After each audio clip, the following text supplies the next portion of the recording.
Isang paalala, ang video na ito ay ayon lamang sa aking sariling pananaliksik. Hindi ko nais na pilitin ang sino man na maniwala sa videong inyong matutunghayan. Kung hindi kayo kumbinsido sa mga impormasyon at taliwas ang inyong paniniwala sa kaalamang aking ilalahad, maaari kayong gumawa ng sarili ninyong pagsisiyasat para sa inyong kakontentuhan. Ang videong ito ay gabay lamang sa mas malalim na kaalaman at pag-intindi at hindi gawa ng isang profesional. Naniniwala ako na malaya tayong magbigay ng opinyon at suhestyon bilang malayang mamamayan ng Pilipinas. Maraming salamat po.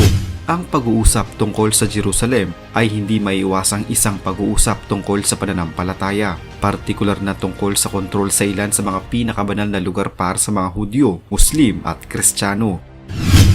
Malinaw ang heograpiya sa gitna ng Jerusalem sa isang lugar na halos doble lamang ang lugar ng isang malaking parke ay mayroong tatlong pangunahing banal na lugar. Narito ang Moske ng Al-Aqsa. Ito ang ikatlong pinakabanal na lugar sa buong mundo para sa mga kapatid nating Muslim. Matatagpuan din sa Jerusalem ang Western Wall, bahagi din ng pinakabanal na lugar sa mundo para naman sa mga Hudyo. At narito din ang simbahan ng Holy Sepulchre na nagmamarka naman sa lugar na kung saan naniniwala ang maraming mga Kristiyano na ang Panginoong Hesus ay ipinako, inilibing at nabuhay na magmuli. Upang maunawaan kung anong nangyayari sa Al-Aqsa ngayon, mahalagang maunawaan muna kung bakit napakahalaga ng lungsod sa mga sandaling ito para sa mga Muslim, Hudyo at maraming mga Kristiyano. Ang sagot para dito ay depende kung kanino mo itatanong.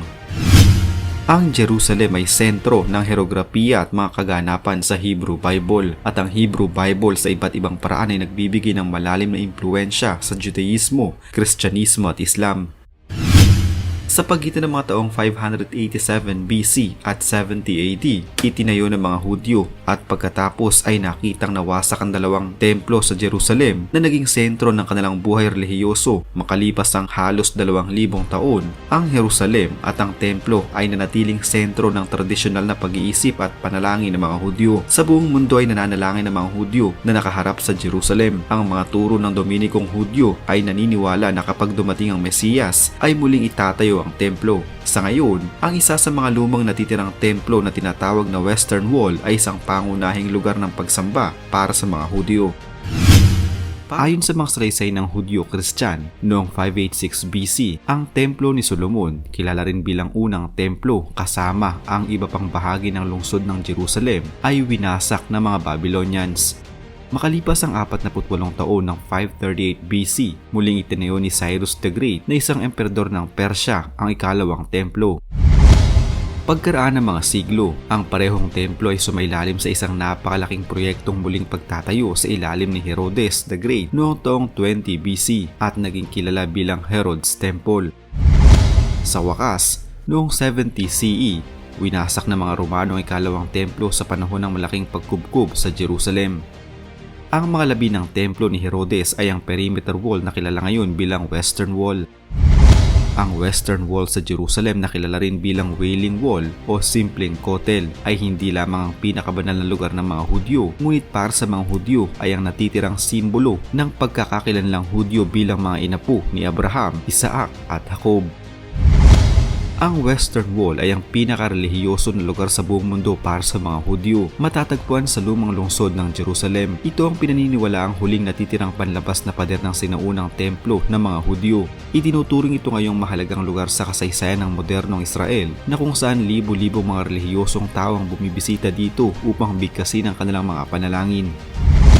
Ayon sa kaugalian, ang mga panalangin ito ay kadalasay binibigkas o ibinubulong sa pader o di kaya isinusulat at inilalagay sa mga bitak ng dingding. Ang pader sa kasalukuyan ay nahahati sa dalawang bahagi, isang lugar para sa mga lalaki at isang lugar naman para sa mga kababaihan. Ang paglalarawan ng isang estruktura bilang Wailing Wall ay nagmula sa pagkakakilanlang Arabi nito bilang El Mabka o lugar ng pagtangis at pag-iyak na madalas na inuulit ng mga manlalakbay sa Europa at partikular na sa Pranses sa Holy Land noong ika-19 na siglo bilang Le Mourdes Lamentations. Naniniwala ang mga Hudyo na ang divine presence ay hindi nawawala o umaalis kailanman sa Western Wall. Ang kaugalian ng pagsamba sa Western Wall ay nagsimula noong pangpanahon ng medieval noong ika-16 na siglo. Matatagpuan ng pader at ang makitid na pasyo kung saan sumasamba ang mga tao sa ika-14 na siglong Moroccan Quarter. Isinasantabi ng Ottoman Sultan na si Sulaiman the Magnificent ang seksyong ito para sa malinaw na layunin ng mga pagdiriwang na relihiyon sa anumang uri. Noong ika-19 na siglo, pinahintulutan ng Imperyong Ottoman ng mga Hudyo na kalalakihan na magdasal ng sama-sama tuwing Biyernes at mataas na mga banal na araw.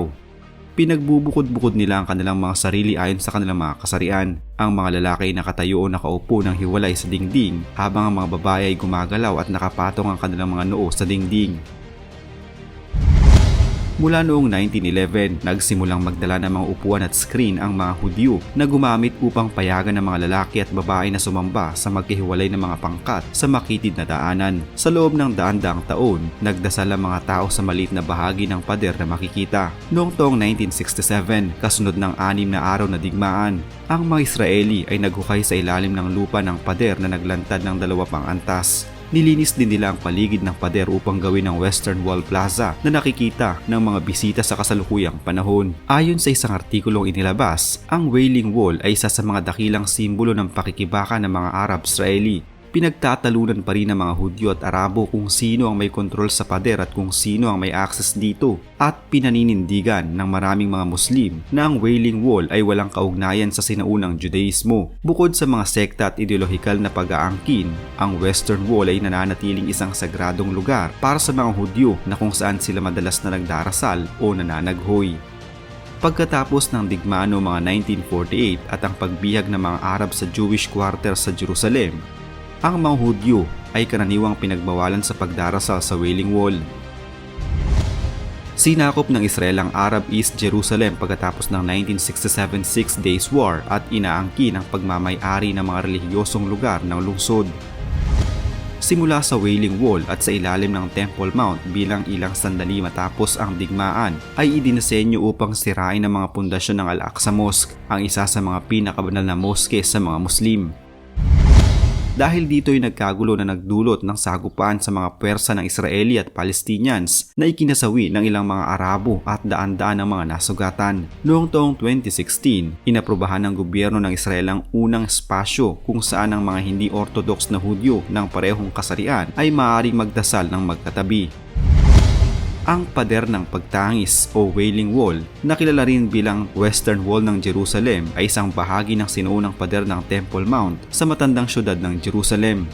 Ito ay tinayo ni Herodes na dakila at may taas na 187 talampakan. Ipinitayo ni Herodes na dakila ang pinakamatandang bahagi nito sa pagitan ng 20 BC at 19 BC bilang ikalawang templo ng Jerusalem. Ang pader ay may habang 1,600 talampakan ngunit natatakpan ng mga bahay na itinayo sa paligid nito ang haba nito. Ngayon ang nakalabas na bahagi ng pader ay nakaharap sa isang malaking plaza sa Jewish quarter at naging isang lugar para sa mga dumadalaw at nananalangin para sa mga Hudyo magmula noong ika-16 na siglo.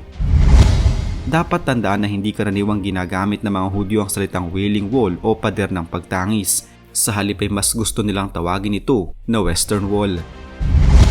May mga 17 patong ng pader ang mas mababa kaysa kalsada. Ngunit ang malalaking bato na tinatawag na ashlars na bahagi ng nakikitang bahagi ay tinayo mula pa noong panahon ni Herodes. Ang mga malalaking batong ito na tumitimbang ng 1 hanggang 8 tonelada ang bawat isa ay ginawa ng mga bihasa, anupat perpektong nakalapat ang mga ito sa isa't isa nang walang nagsisilbing mortar. Gayunpaman, ang ilan sa mga hugpungan ay nasisira na at pinupuno ng mga Hudyo ang mga siwang na mga papel na may nakasulat na panalangin. Araw-araw, maraming Hudyo ang nagtitipon sa pader upang manalangin at umawit. Nagdadao sila ng pang-araw-araw na panalangin at panalangin tuwing Sabat at nagdiriwang doon ng bar at bat mitzvah. Kinuha ang pangalang The Wailing Wall mula sa tradisyonal na salitang Arabo para sa pader, ang lugar ng pagtangis dahil sa kalungkutan na ipinahayag ng mga Hudyo sa pagwasak sa kanilang templo. Tumigil ang mga Hudyo sa paggamit ng salitang Wailing Wall pagkatapos ng 6 na araw na digmaan noong 1967.